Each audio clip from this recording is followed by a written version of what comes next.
வணக்கம். வாங்க இன்னைக்கு சிகப்பு குடமிளகா வச்சு சட்னி பார்க்கலாங்க. Red capsicum chutney. அதுக்கு தேவையான பொருட்கள் பார்த்துடலாம். இந்த சைஸில் ஒரு சிகப்பு குடமிளகா ஒன்று எடுத்துக்கலாம். அதுக்கு மல்லாட்டை பார்த்தீங்கன்னா வறுத்த மல்லாட்டை, இது வறுத்துட்டு தோல் எடுத்த மல்லாட்டை. இந்த டேபிள் ஸ்பூனால் 3 டேபிள் ஸ்பூன் அளவுக்கு, இந்த சைஸ் குடமிளகாவுக்கு 3 டேபிள் ஸ்பூன் வறுத்த மல்லாட்டைங்க.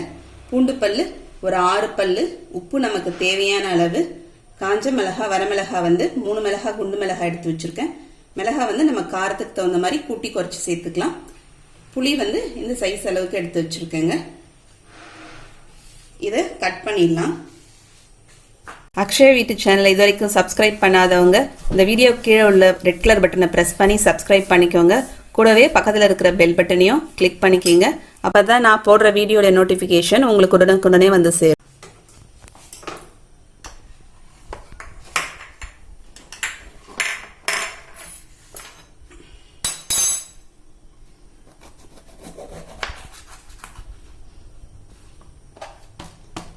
உள்ள இருக்கிற விதையை எடுத்துட்டு இது கியூப்ஸா கட் பண்ணிக்கலாங்க.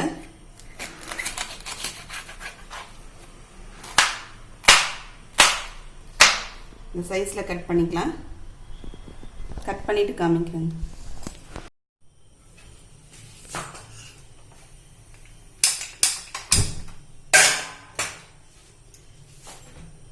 குடமிளகாவை கட் பண்ணி வச்சுட்டேங்க. மிளகாலையும் பார்த்தீங்கன்னா எனக்கு விதை வேண்டான்ட்டு அந்த அளவுக்கு விதையை நீக்கி வச்சுட்டேன். இங்கே ஸ்டவ்ல ஒரு வானல் வச்சிருக்கேங்க. அதில் 1 ஸ்பூன் அளவுக்கு எண்ணெய் சேர்த்துருக்கேன். அதில் முதல்ல மிளகாய் சேர்த்துடலாம்.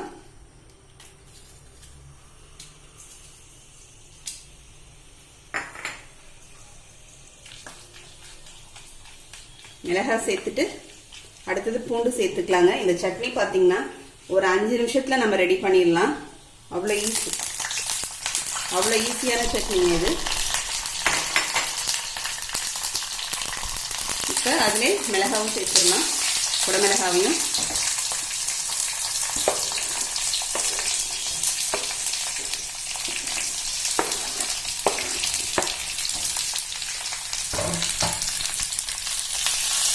சப்பாத்தி பூரிக்கு இது ரொம்ப நல்லா இருக்கும் தொட்டு சாப்பிட்றதுக்கு. உப்பு சேர்த்துடலாங்க இதுக்கு தேவையான அளவுக்கு.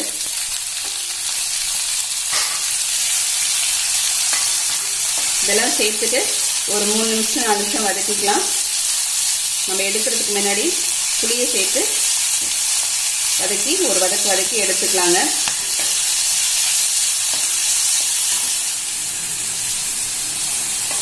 இப்போ ஒரு 2-3 நிமிஷம் ஆயிடுச்சுங்க. நல்லா வதக்கியாச்சு. இப்போ இந்த புளியை சேர்த்துடலாம். நம்ம எடுத்து வச்சிருக்க புளியையும் அதிலே சேர்த்துட்டு ஒரு வதக்கி இதை ஆற வச்சிடலாங்க.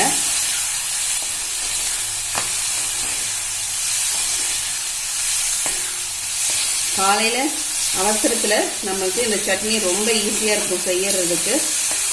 5 நிமிஷத்துல நம்ம செஞ்சிடலாங்க. நான் ஸ்டவ் ஆஃப் பண்ணிடுறேன். ஆஃப் பண்ணிவிட்டு இதை எடுத்துடுறேங்க. ஆற வச்சுட்டு மிக்சியில் போட்டு அரைக்கும் போது நம்ம எடுத்து வச்சிருக்க மல்லாட்டையை அதில் சேர்த்து அரைச்சிக்கலாம். இப்போ நம்ம வதக்கி வச்ச குடமிளகாய் ஆறிடுச்சுங்க. இப்போ இதில் நம்ம எடுத்து வச்சிருக்க தோல் உரிச்ச மல்லாட்டையை சேர்த்துக்கலாம். வேர்க்கடலையை சேர்த்துட்டு அரைச்சிக்கலாங்க.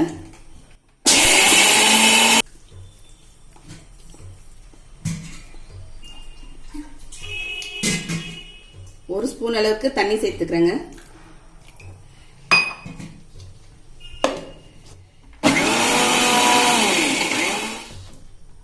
இப்போ நமக்கு சட்னி அரைச்சாச்சுங்க. நல்லா சூப்பராக கலர் பாருங்க, எவ்வளோ சூப்பராக இருக்கு. டேஸ்ட்டும் அவ்வளோ நல்லா இருக்கும். சாப்பிட்றதுக்கு நல்லா காரசாரமாக இருக்கும்.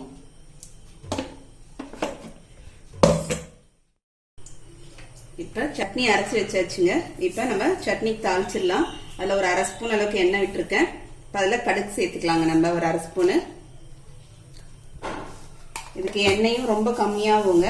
நம்ம முதல்ல வதக்கிறதுக்கு 1 ஸ்பூன் சேர்த்தோம்னா தாளிக்கிறதுக்கு ஒரு 1/2 ஸ்பூன் தான் சேர்க்கிறோம். அதனால எண்ணெயும் இந்த சட்னிக்கு ரொம்ப கம்மி.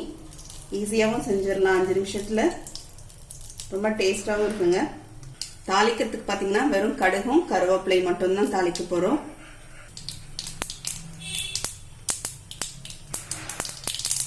கடுகு பொரியுதுங்க.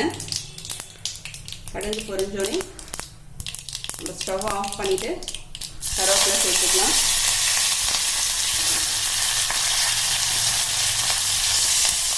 இப்போ சட்னியில் சேர்த்துடலாங்க.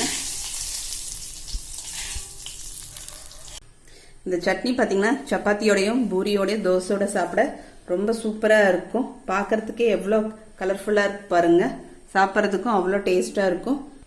நீங்களும் இதை மாதிரி செஞ்சு பாருங்க. செஞ்சு பார்த்துட்டு எப்படின்னு கமெண்ட் பண்ணுங்க. இந்த வீடியோ பிடிச்சிருந்தா லைக் பண்ணுங்க. உங்கள் ஃப்ரெண்ட்ஸ்க்கும் ரிலேட்டிவ்ஸ்க்கும் ஷேர் பண்ணுங்க. மறக்காமல் சப்ஸ்கிரைப் பண்ணுங்க. கூடவே பக்கத்தில் இருக்க பெல் பட்டனையும் ப்ரெஸ் பண்ணிடுங்க. அடுத்த வீடியோவில் பார்க்கலாம். தேங்க்யூ.